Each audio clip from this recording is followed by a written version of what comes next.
Okay, I'm still working over here on this side, but this is probably going to be a hill coming down to the water. So I wanted you to see how I hold the brush.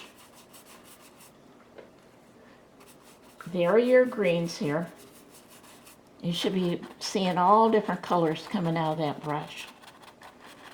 Okay, so I'm going to move my brush the direction that the hill is going to be. I'm not going flat, I'm going this way now.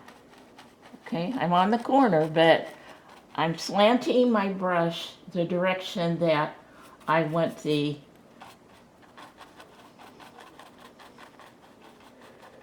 just you pick up a color, just work it back in there. Okay. Now, if your colors don't want to move for you, you can pick up a little bit of water to make it move a little bit for you. Okay.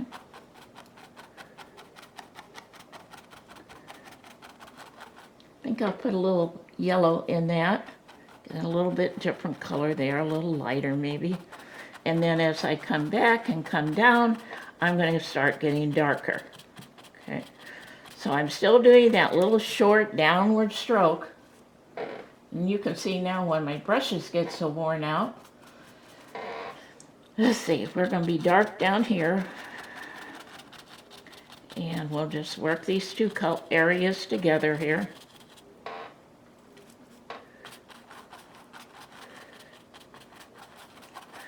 So right now, I'm going for a variation of greens, okay?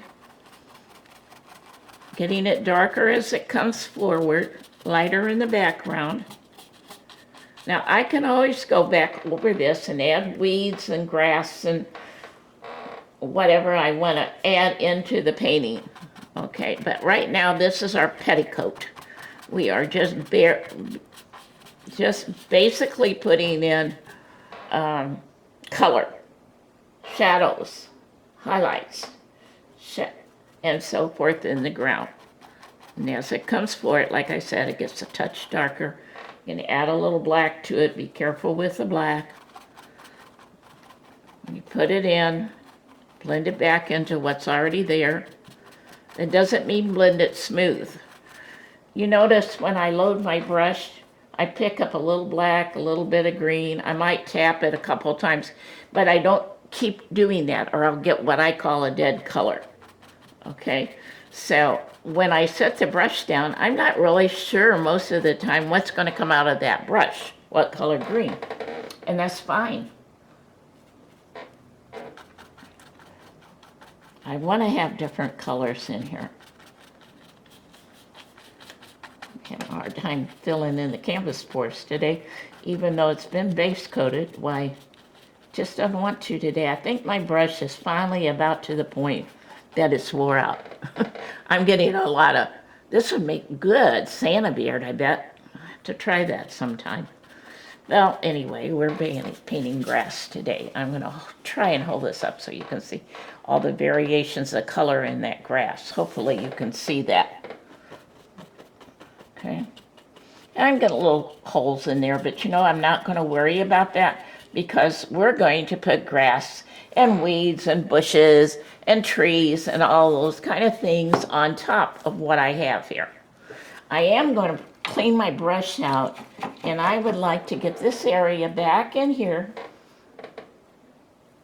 a little bit lighter. So I'm going to pick up cad yellow.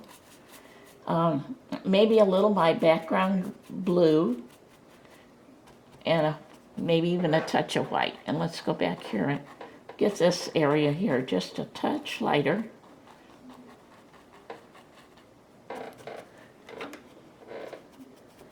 Come on. See the sun shining on there. Remember, our sun's coming from this corner. That's where we were when we put the clouds in. I want that paint and so forth to be headed towards the sun. So you see I'm on the right hand corner of my brush. Okay. Now sometimes I like for this to get dry and not add any more highlights until is a little drier, and then they'll stick. It's like put the brush down once and you've got it.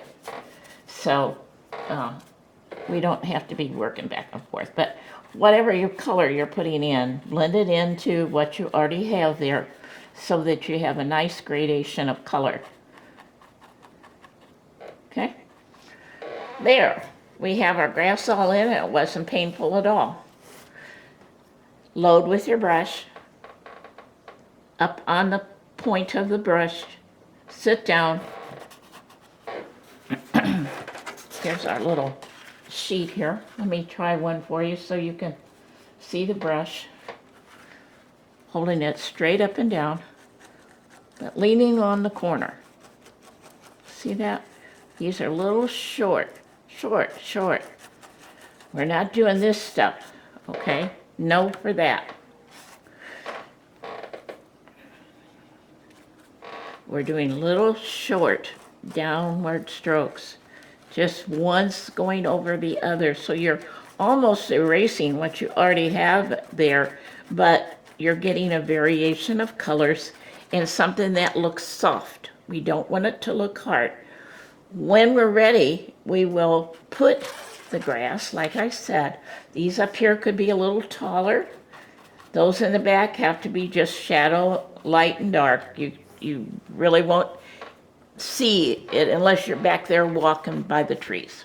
And since we're not, we're up here in front, we're not going to be able to see that. Okay, I think I'm going to come down just a touch more down here, because I'm not sure what we're going to do right here, but I know we're going to have water, and I don't want to have too much water. So I'm going to come down here like that. Did you see how I laid that brush down and I immediately got an arch? Well, that's what you don't want to do. You don't want to lay this brush down like this and get arches in the ground, in the grass. See that? And if you'll just do little short downward strokes, tip of the brush, kind of on the corner of the brush, not use the whole brush. You get that because you're using the whole brush, okay?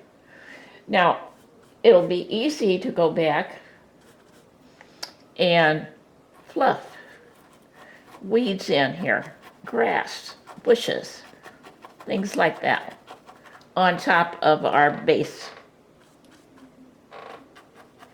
See that? If I was down by the river's edge, I could get all kinds of weeds and grass and stuff in there, okay? And it's loading the brush similar to what we did with the clouds.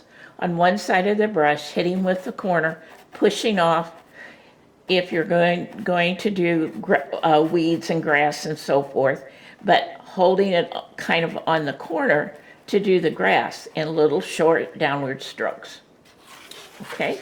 So we have that much done. Let's paint our water.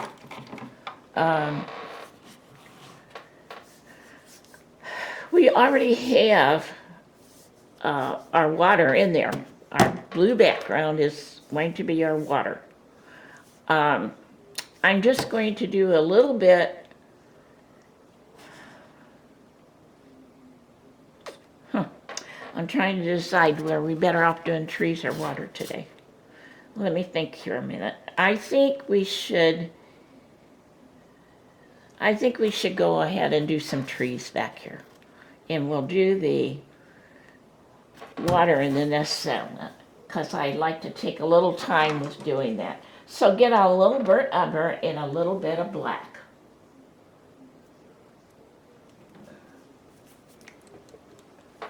Okay, burnt umber and black.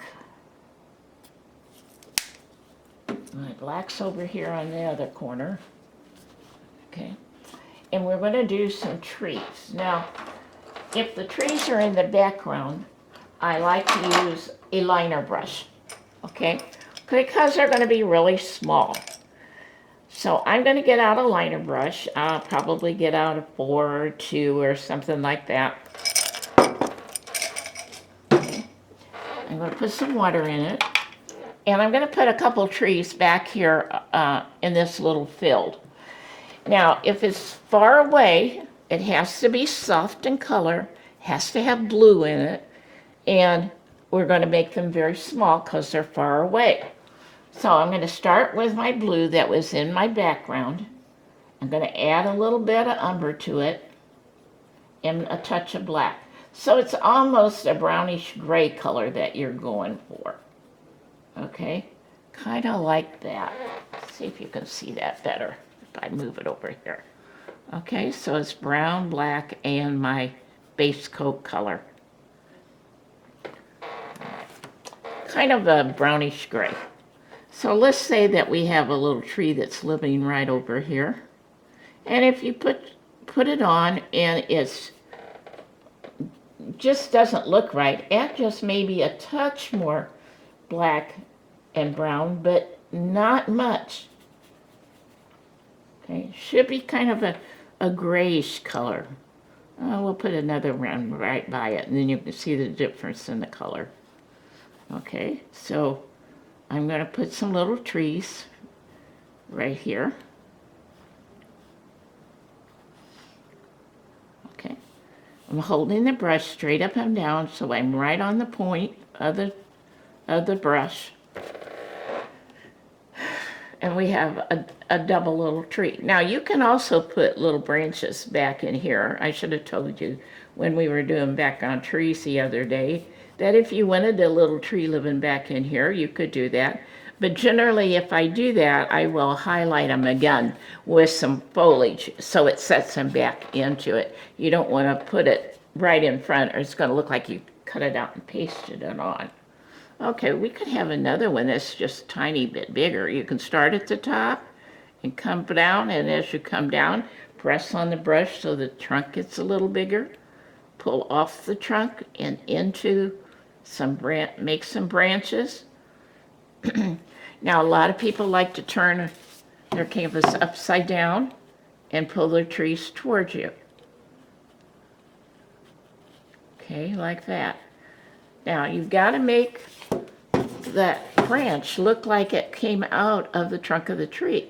So it has to be wider where it attaches to the trunk, and then, of course, smaller as it goes away. Make sure your paint's thin enough that it comes right out off that brush without you having to push. If you push, the tree's going to get really big. Okay.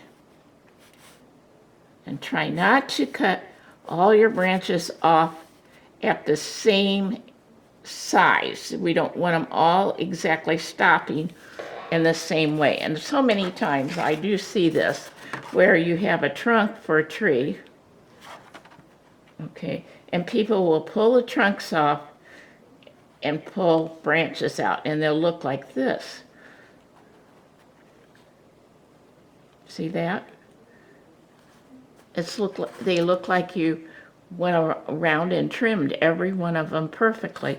Well, they'll look more natural first if you have a wiggly hand, okay? And second, if you'll pull some out. Do you see that? How that looks more real than this one does, okay? So pull some out longer than others. Make sure they're wider. If you have to, go back and widen up the limb, and then pull some twigs. So you have trunk that's big, limbs that are not as big, and twigs, which are skinny. Okay? So we have a tree there. We could have another tree that's just coming up here in with that one. This is woods back here, so we can have whatever we want to have and as many trees as we want. We just, back here in the background, they need to be lighter in value than those in the front. Okay, they could be big, they can be small. And right now they're going to look like they're floating in the grass, but we'll put grass underneath them and make them sit in the ground. I'm not going to do too much here because I think we're going to have some big trees here. So I want the little ones back here in the background. So I may just put some little twigs and stuff back back here just to soften that up a little bit. Okay, and maybe even one here. Bend your trees. They don't always have to be tall like telephone poles. Okay, bend them over. Let them look like they were struck by the wind and when they were growing and they're leaning, and that gives more interest to your trees than if they were just like little telephone poles back there. Okay. Now, I'm going to dry this because I want to show you something, and I'll wait and do that later. I'm sorry. I didn't plan this out. I told you before I didn't know what we were going to do to this picture, and I still don't know for sure what we're going to do. Okay? I'm going to take my fan brush, though, and I'm going to pick up, now this is dry, I'm going to pick up and give some more highlights in my grass back here. And I can leave that if it's close enough to me, or I can blend it in. I think this needs to be blended. If you need to, use your finger. Finger painting is good. Okay. So I'm going to add some more highlights back here. And if I go over my tree trunks, that doesn't bother me at all, because we're going to make mist back here, I think. It's been a long time since I've done that, and I think it's time to do it again. Okay, so now we have a little bit lighter field because we're closer to the sun and there's nothing to block the sun. Okay, so we have this little field back here. I need some more evergreen. I think I drink this stuff when I'm painting landscapes because I use an awful lot of evergreen. When I'm doing this in oils, I do not use a green on my palette. I mix every green because I just think it looks prettier than if I had a tube green, and I just don't use tube greens very often. It would be very, very uncommon for me to use a tube green. I won't say never do, but I won't say that I commonly do that. I usually mix all my greens because I just like it better. Okay, so I've gotten some more little grass back here. These have to blend. If I may have to go back and highlight again, that's okay. Right now we're just, like I said, we're working for lights and darks in our sky, in our ground, and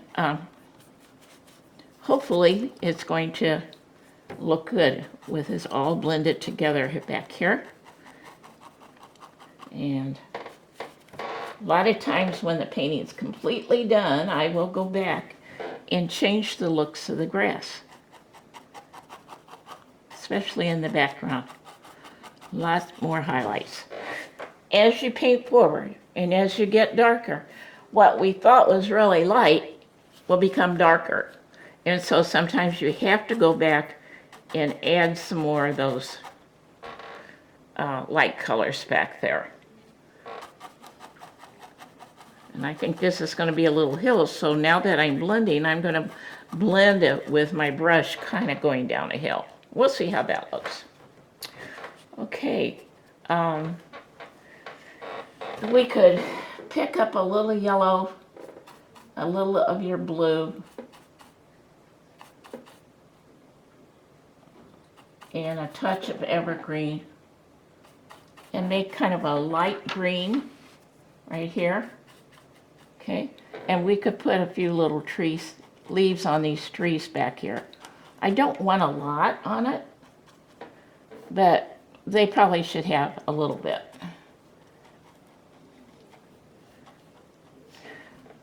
You can do it with a fan brush.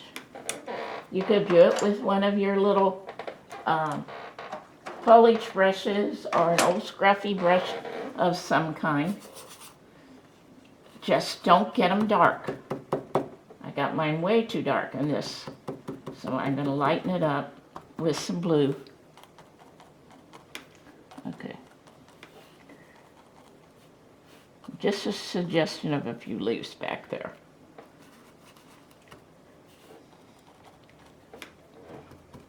I think this brush didn't get cleaned out well. Okay. And I'm going to pick up yellow and white on the corner of that brush. See if I can do this so that you can see it. Okay, let me zoom in just a touch. Okay, and with the corner of the brush, I'm just going to tap, tap, tap, tap, go out past the tree and get a highlight up here on some of these. Hopefully you can see that. Okay.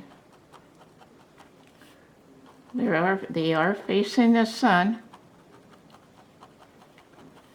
So they're going to have yellow, light green on the outside edges facing the sun. Okay.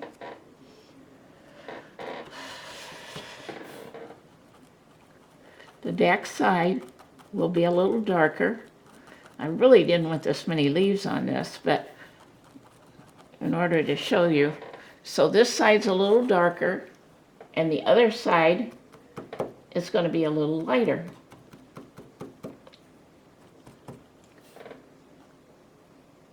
I'm going to put it on really heavy so maybe you can see. Yeah, that's showing up better. Okay, so that little tree, and this one here especially, is right out there where the sun is. Okay, so there we are. And that was using the little foliage brush. Now on the trees that are going to be here, we will use probably the foliage